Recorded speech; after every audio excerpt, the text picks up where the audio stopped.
Well, Panthers fans, another game, another 17-point deficit in the first half. But this week, the outcomes are way different. It was a game for the ages if you were a Panthers fan. So in this video, I'm going to break down an epic comeback, of course, and what the Panthers should do going forward about the offense and the defense in general. We're starting right now.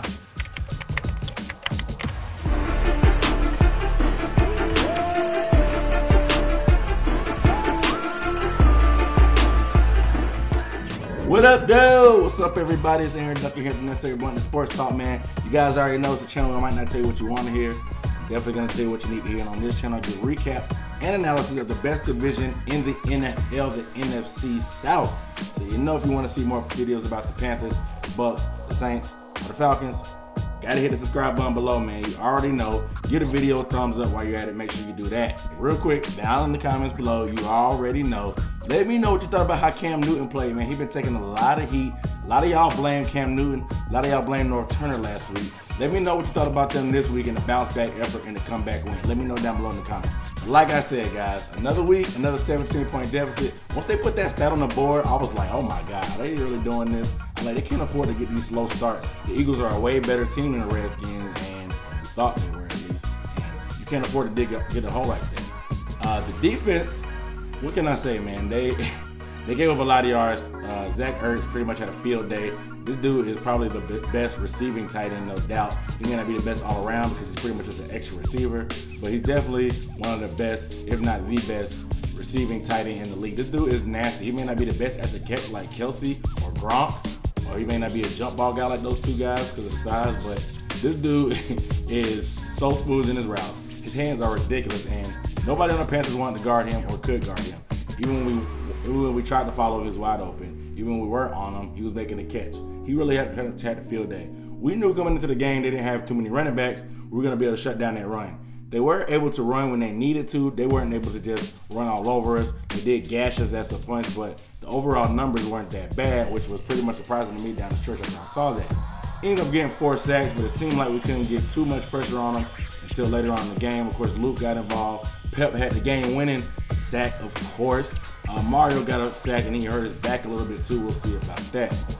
But defense, man, I'm so not used to having a bad defense. Like, we have one of those defenses now that they'll play bad all game, but they're going to have to get a stop when we need them to. But unfortunately, our offense isn't good enough for our defense to be that bad. So something's got to give. We got to play complimentary football, get some turnovers or something.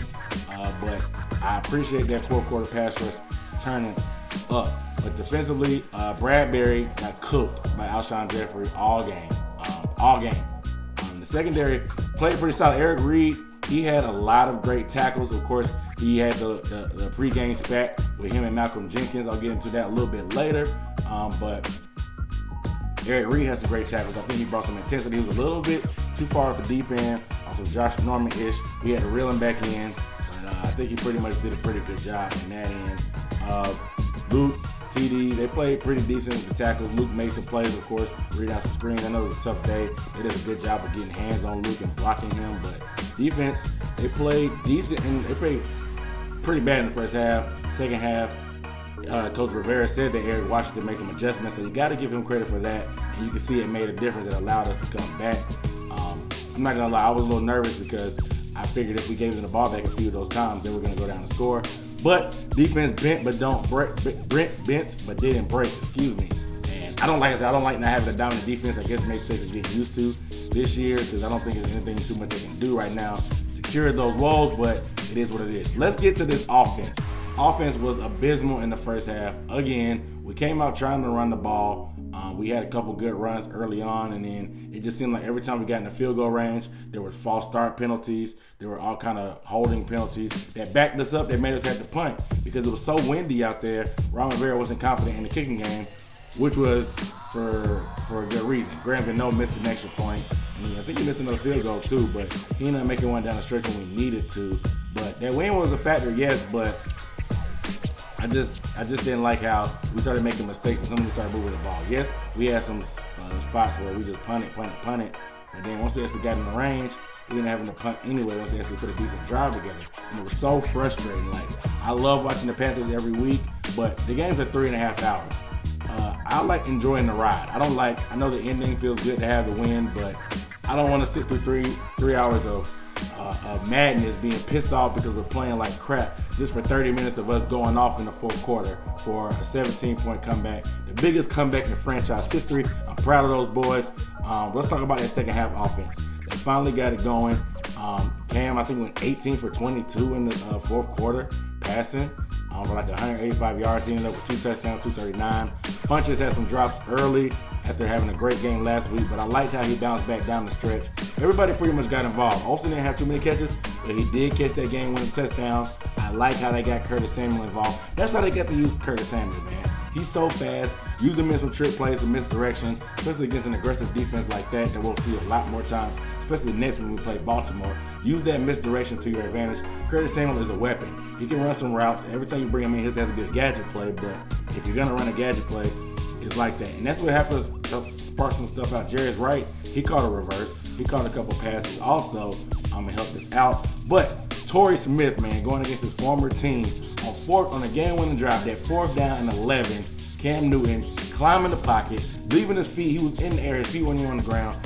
Hitting Torrey Smith. I thought Torrey Smith was going to go. He ended up getting 38 yards right before the 2-minute warning, and then ended up setting us up perfect. For the rest of the drive, they pretty much didn't stop us. They was giving us too much cushion when we were hitting the seams. Everybody got involved. McCaffrey got involved. DJ Funches got involved a little bit too. Jerry's right. Torrey Smith.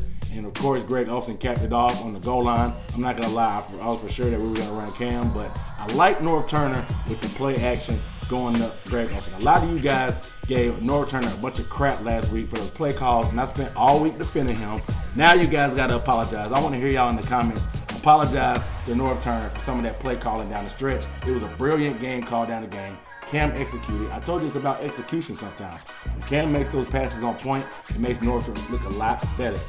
But the Eric Reed spat, I know a lot of the controversy was about the Players Coalition, and he just felt like that Malcolm Jenkins was hijacking the protest. Malcolm Jenkins did not take one knee at all. He didn't get on one knee. He put a fist up in the air, he put an arm on somebody's shoulder, but he didn't take a knee. And he wanted to be at the forefront of discussing issues with the NFL without Colin Kaepernick or Eric Reed or consulting them. So Eric Reed called him out. He called him a sellout. I may make another video about that to go back into it a little bit more depth. But make sure you subscribe if you haven't subscribed, man. Make sure you give the video a thumbs up. Also, I'm Aaron Duncan signing off with Unnecessary Bluntness. I'll see you